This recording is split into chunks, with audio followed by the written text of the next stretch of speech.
In a small, mist-laden village nestled on the edge of a dark forest, there was a rumor that haunted the villagers for generations. It was about an ancient mirror, kept hidden in the attic of the old Crowley mansion, abandoned and crumbling. According to legend, the mirror was no ordinary glass. They called it. No one remembered exactly where it came from or why it was left behind, but everyone knew this. Whoever looked into that mirror would see themselves and something else.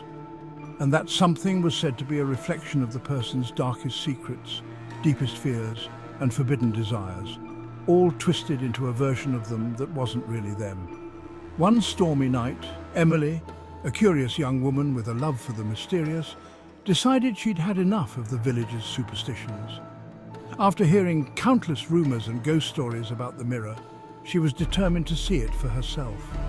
Armed with a flashlight and a healthy dose of courage, she ventured into the woods and up to the old mansion. The air grew colder as she stepped through the mansion's shattered door, her footsteps echoing down the dust-laden hallway.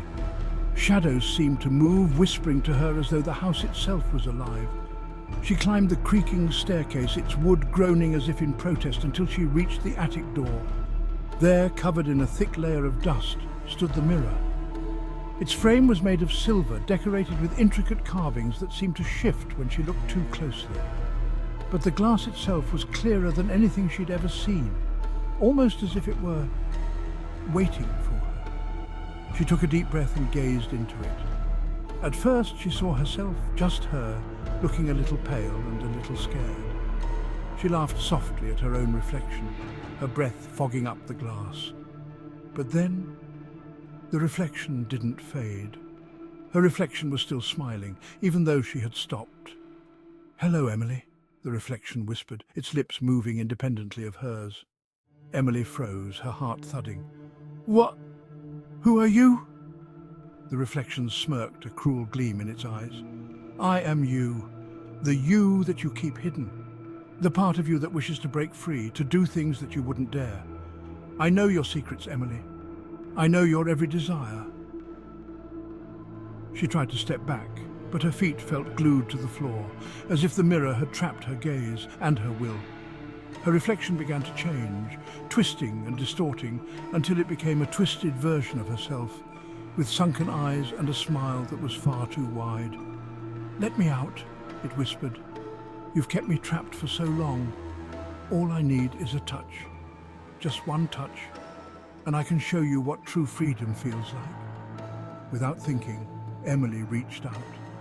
But just as her fingers grazed the icy glass, a hand reached out from the mirror, wrapping cold fingers around her wrist, pulling her forward. She struggled, but it was too late.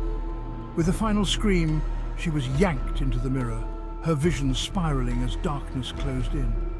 When she opened her eyes, she was standing in the attic just as before, but everything was reversed, like a strange, distorted echo of reality.